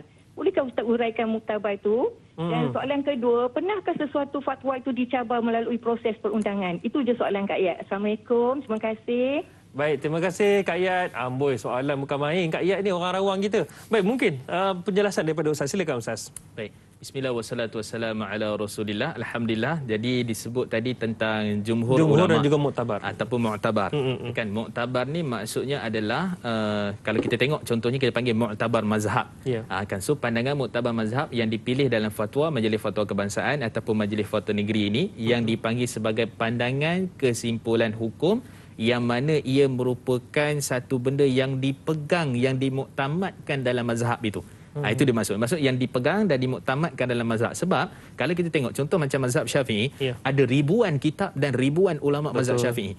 Jadi dia memerlukan kepada satu analisis untuk kita menyatakan adakah ini pandangan mewakili rasmi mazhab Syafi'i ataupun pandangan imam dalam mazhab Syafi'i ataupun pandangan ulama dalam mazhab Imam Syafi'i. Maka proses tarjih ataupun tangqih atau proses permunian, proses pemilihan ataupun yang dipanggil juga sebagai proses penilaian, maka yang ini akan dijalankan oleh ulama ni dan di situlah dipanggil sebagai muktabar. Di situlah yang dipanggil sebagai muktamad, maka di situlah akan dipanggil ini dah pegangan mazhab kita kepada pandangan yang seperti ini. Okey, itu satu isu. Isu yang kedua, isu jumhur. Okey, dalam istilah fiqh ni sekurang-kurangnya dia ada 4 perkara. Pertama dipanggil ijma'. Ijma' ni maksud kesepakatan semua mazhab. Yang ni zaman sekarang memang sukar. Semua ulama kita kata, jangan kata ulama, negeri pun dah berbeza kan. Jadi untuk mencapai ijma' ni memang sukar, kebiasaannya berlaku di zaman sahabat radhiyallahu anhum ajma'in. Apa maksud ijma'? Persepakatan para mujtahid selepas wafatnya Nabi sallallahu alaihi wasallam pada perkara agama. Kalau perkara itu melibatkan bola, semua orang sepakat kena ambil contohnya apa? Dia punya gawang gol ke penalti ke contohnya ataupun dia outside macam mana. Itu ulama bola lah. Tapi yang ni perkara agama. Okey, satu. Yang kedua dipanggil sebagai ittifaq. Ittifaq ni maksudnya adalah kesepakatan 4 mazhab. Contohnya mazhab Syafi'i, Abu Hanifah, Maliki, Hambali sepakat dalam satu perkara menyatakan benda itu wajib. Contoh tentang mengeluarkan zakat. Kan, ataupun kita kata contoh tentang berpuasa pada bulan Ramadan, ataupun contohnya kita kata berpuasa pada hari Arafah. Semua sepakat. Jadi itu dipanggil sebagai ittifaq. Dan yang ketiga tadi yang Kak Ayat sebutkan tadi adalah jumhur. Jumhur ni apa? Jumhur ni adalah majoriti. Jumhur ni apa dia? Kebanyakan para ulama. Contoh kalau kita katalah daripada 4 mazhab, 3 berpandangan harus, 1 berpandangan sunnah. Maka kita kata pandangan jumhur, pandangan majoriti adalah harus. Okey. Tapi boleh berlaku juga 2 daripada 4. Macam mana tu? 2 daripada 4 bukankah sama tu 2-2? Maksudnya Abu Hanifah, Imam Malik, Imam Syafi'i, Imam Ahmad. Jadi macam mana pula boleh jadi 2 itu pandangan majoriti? Okey, gini. 2 ni kata harus, 1 kata haram, 1 kata sunat. So maksudnya yang majoriti yang berpandangan itu adalah dipanggil sebagai majoriti 2 daripada 4. Sebab apa? Yang nombor 3, nombor 4 tadi mereka pula berbeza pandangan pendapat. Okey, kalau para ulama sekarang sebut jumhur majoriti, kita boleh kata contoh, kalau persidangan majlis fatwa, ada ahli jawatan kuasa fatwa. Kadang-kadang bukan semua setuju. Kan dalam satu isu yang nak diputuskan. Okey, kita mengambil pandangan majoriti dan kebanyakan ahli majlis fatwa ataupun yang bersidang itu, maka yang itu akan diputuskan. Walaupun ada ahli jawatan kuasa fatwa mungkin tak setuju dengan pandangan itu, tapi dia ambil pandangan kebanyakan majoriti yang ada dalam persidangan itu. Katalah 10, 2 tak setuju. 2 tak setuju. So ambil pandangan 8. Itu contoh. Dan akhir sekali dipanggil khilaf. Itu yang berbeza pandangan pendapat, maka ada 4 step lah. So boleh kita tengok situ, dan jumhur tadi disebutkan majoriti, kebanyakan para ulama yang bersidang ataupun fatwa mereka. Wallahualam. Masya Allah, Ustaz, satu proses itu bukan senang. Nak fatwa itu nak dikeluarkan dan juga nak dinyatakan. Cumanya Ustaz, pewartaan fatwa, mungkin Ustaz boleh kongsikan sedikit pewartaan fatwa ni bagaimana? Setiap negeri itu adakah berbeza? Setiap negara juga adakah berbeza? Silakan Ustaz. Okey. Bismillah wassalatu wassalamu ala Rasulillah. Tertinggal tadi ada satu soalan satu soalan daripada isu perundangan tadi. Dibantah dengan perundangan, kita kata secara umumnya dia bukan dibantah, dia mengikat perundangan. Betul.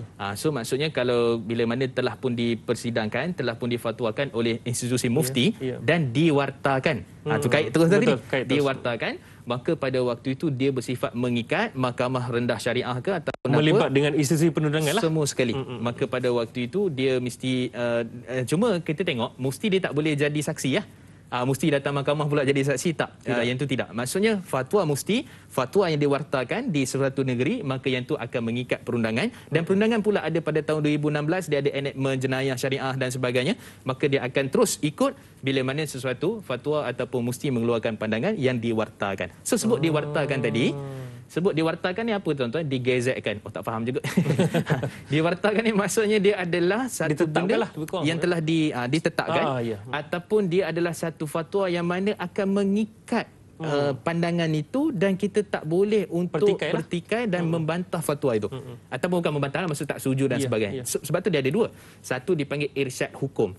Irsyad hukum ni dia hanya fatwa sekadar pendapat mufti. Kena beza juga. Ada pendapat peribadi mufti, ada pendapat fatwa negeri. So ada beza. So di sini kita akan tengok biasanya pendapat mufti ni kita kata itu sebagai penerangan hukum dan dia tak diwartakan. Contoh pendapat mufti Pulau Pinang, pendapat mufti Kelantan dan sebagainya biasanya tak diwartakan. Tapi diwartakan itu biasanya berkait dengan ajaran sesat dan sebagainya. Maka pada waktu itu dia ada penyediaan sirah fatwa. So kena tengok apa hukum dia, apa penjelasan dia, siapakah yang terbabit, kemudian juga apakah dalil dan hujahnya, dan kemudian pada waktu itu akan disemak di majlis, akan semak perundangan dan juga dibentangkan kepada raja dan sebagainya. Kemudian akhir sekali barulah proses warta, dan bila dah warta tu dia kena sebarkan pula. So sebar tu melalui website, Facebook, berita dan sebagainya. Penyebaran lah. Bila penyebaran, seperti mana kena tengok fatwa vaksin kan. So fatwa vaksin tu disebarkan. Setelah mana diwartakan, mendapat perkenan kepada Duli Yang Maha Mulia, Raja ataupun Agung dan sebagainya, maka barulah dia proses itu diwartakan. Jadi sebenarnya sangat banyaklah dia punya peringkat, dia punya proses itu sehinggalah satu fatwa itu diwartakan. Kalau ada beberapa perkara yang mungkin tak kena juga, maka di situ juga akan dilihat daripada sudut yang pelbagai. Baik. Baik Ustaz, fiqh hari ini kita bincangkan tentang fiqh fatwa. Sebenarnya memang besar dan luas perbincangan kita ni. Kita boleh cerita tentang fatwa muamalat, boleh cerita tentang fatwa ibadat dan lain-lain secara terperinci Ustaz ya. Cumanya Ustaz, kita sangat bertuah para penonton sekalian kerana kita ada para ulama, terutamanya mufti, para mufti yang sebenarnya berkorban Ustaz ya. Masa dan juga segalanya untuk menyatakan, untuk membuat satu-satu fatwa itu bukan untuk kepentingan mereka tetapi untuk kemaslahatan kita semua, untuk mempermudahkan urusan kita, terutamanya menyelamatkan jiwa kita. Jadi kita kena bersyukur kepada Allah Subhanahu Wa Taala. Cumanya Ustaz, sebagai pelan tindakan kita sebagai masyarakat yang macam saya lah tak ada ilmu, apa pelan tindakan yang sewajarnya dilakukan? Baik, bismillah wassalatu wassalamu ala rasulillah. Saya rasa ini ataupun kita boleh simpulkanlah secara mudahnya. Pertama sekali, kita nak tak nak kita kena belajar memahami apa itu fatwa, dan kita kena belajar itulah untuk, bukan kita kata membangkang fatwa, tapi maksudnya adalah untuk menghormati, respect, ataupun kita boleh katakan sebagai istilah mudahnya adalah kita memahami fatwa itu adalah daripada sudut memang sukar dan susah untuk ia itu difatwakan, ataupun dia itu diwartakan ataupun untuk diperbincangkan. Satu. Yang kedua, fatwa inilah sebenarnya yang membantu kita, kemaslahatan kita, kebaikan kita, untuk kita senang dan boleh kita katakan sebagai mudah untuk kita nak beribadat. Dalam isu solat, saf, isu apa dan sebagainya, maka semua itu bila mana ada ulama yang bincang, fatwa dia bincang, maka kita selesa untuk kita ikut. Kerana apa? Kerana sebab itu Imam Ibn Qayyim dia karang satu kitab namanya I'lam Waqi'in. Maksudnya tanda tangan Allah. Seolah-olah nak katanya mufti ni, ulama ni dia ambil sain tanda tangan daripada Allah untuk keluarkan hukum syarak wakil. Jadi ini satu benda yang berat. Nanti dia pun akan ditanya dan sebagainya. Maka ini antara perkara yang kita perlu faham. Jadi yang ketiganya, hendaklah kita sentiasa respect, kita sentiasa menjadi orang yang berlapang dada, dan juga kita menjadi orang yang sentiasa menerima pandangan para ulama, dan bukanlah satu orang yang kerjanya asyik nak membangkang ataupun dalam istilahnya kita kata menolak dan menghina dan sebagainya pandangan yang dikeluarkan oleh para ulama. Tapi kena dengan syarat bahawa dia betul-betul ulama dan dia muftilah. Itu daripada sudut maksudnya. Mudah-mudahan Allah bagi kita kemudahan, kefahaman dalam agama, dan khususnya adalah apa? Berkaitan dengan kita memahami fatwa, proses, peringkat, dan juga kita menghormati fatwa yang telah pun dikeluarkan oleh para ulama, khususnya di Malaysia. Allahu Akbar. Itu dia, sebenarnya kita kena beradablah dengan para ulama, sebab al-ulama warasatul anbiya. Para ulama itu adalah para pewaris Nabi. Baiklah Ustaz, mungkin kita boleh murnikan dengan penutup kita ini dengan doa daripada Ustaz. Silakan Ustaz. A'udzubillahi minasyaitonirrajim. Bismillahirrahmanirrahim. Alhamdulillahirabbil alamin, wassalatu wassalamu ala asyrafil anbiya'i wal mursalin wa ala alihi wa ashabihi ajma'in. Allahumma faqihna fid din wa 'allimna at-ta'wil wahdina as-siratal mustaqim, siratal ladzina an'amta 'alaihim minan nabiyyin was-siddiqin wasyuhada' was-salihin. Allahumma inna na'udzubika minal baras wal junun wal judza wa min sayyi'il asqam. Rabbana atina fid dunya hasanah wa fil akhirati hasanah wa qina 'adzaban nar. Wa sallallahu ala sayyidina Muhammad wa ala alihi wa ashabihi wa man tabi'ahum bi ihsani ila yaumiddin walhamdulillahi rabbil alamin. Amin amin ya rabbal alamin. Terima kasih kepada yang berbahagia Ustaz Mustafa Muhammad Suki kerana sudi bersama dengan kami Ustaz untuk bincang-bincangkan ataupun dapatkan ilmu perincian tentang fiqh fatwa. InsyaAllah kita akan bersama lagi Ustaz pada masa depan. Baiklah para penonton sekalian, jangan lupa esok bersama dengan sahabat saya Da'i Hilman, yang mana kita akan bersama dengan ini pun Ustaz muda juga, Ustaz Omar Abdul Aziz, yang mana kita akan bincangkan topik esok sirah Abdullah Al-Muzani radhiyallahu an yang digelar sebagai Zulbudain. InsyaAllah esok kita akan bersama dapat perinciannya. Baiklah para penonton sekalian, berilmulah kerana dengan ilmu akan menyelamatkan, akan mempermudahkan urusan kita di dunia. Terutamanya berpegang teguhlah kepada Al-Quran dan hadis kerana pesan Nabi SAW itulah satu-satunya penyelamat kita, insya-Allah. Baiklah, saya Da'i Hadari mohon permisi undur diri, jaga diri baik-baik. Assalamualaikum warahmatullahi wabarakatuh.